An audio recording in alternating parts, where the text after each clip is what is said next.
Right, we are joined by Mayank. Welcome. Thank you, sir.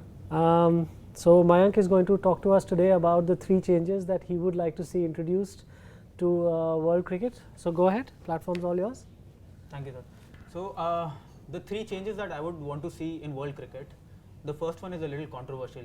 So I think there should be a provision for declaring batsmen out when the ball pitches outside of leg stump.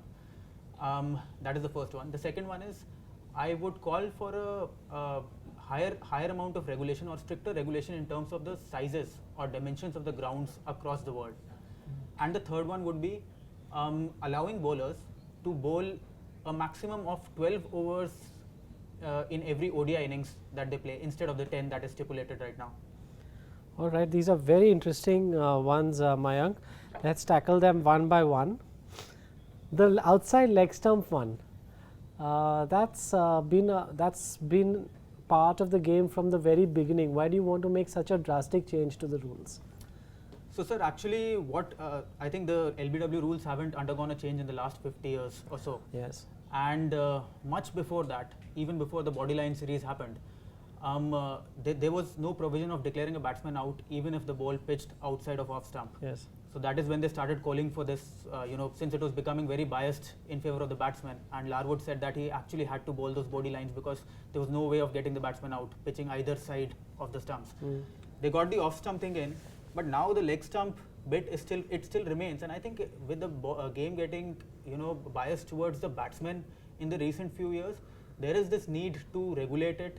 Get that get that thing about when a batsman can score legit runs off a ball which is pitched outside leg stump, he should be declared out as well. The ball of the century, the one that Shane Warne bowled to Mike Gatting.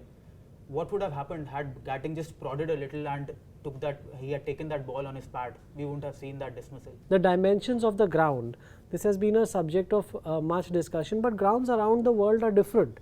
There are some which are smaller, like Eden Gardens, Kotla. They are not very big grounds. MCG, etc. are big grounds. Why do you want to standardize such a thing? I mean, doesn't it take away an element of the game? I totally agree that it is going to take away an element of the game, but I feel that there is a clause and which is an exception in these rules when we had these standardization rules which ICC set in 2007. Much before that, there is an exception about grounds which were hosting cricket matches before 2007. They were allowed to continue the way they are. So there are some grounds which are outliers.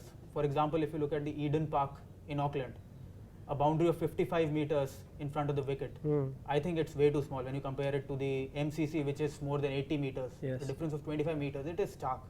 So what I'm talking about is not making it a uniform size, but getting stricter rules over here.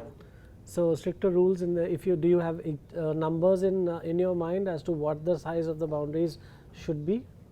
So it is 70 meters to 70 yards to 90 yards is the range right now. Yes. So I think even if we get all grounds which were pre-2007 hosting matches to comply to that, it would pretty much solve the issue. You wouldn't have, some extravagant innings happening just because of the size of the ground.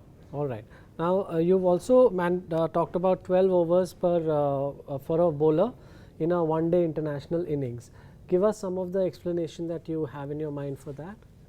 Sir, I think, the one explanation that I feel strongly about this for is that, when you look at a cricket ODI format, you've got test cricket and people watch it for a different reason altogether. Yes. Then you've got T20, which is entertainment, fast-paced cricket. People watch it for a different reason altogether.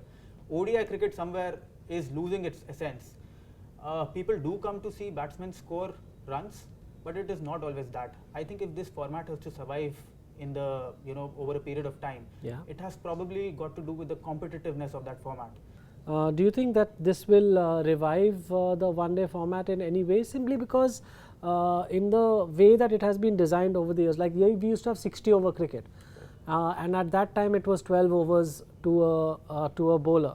So the thinking was 1/5 of an innings should be the lookout for one bowler.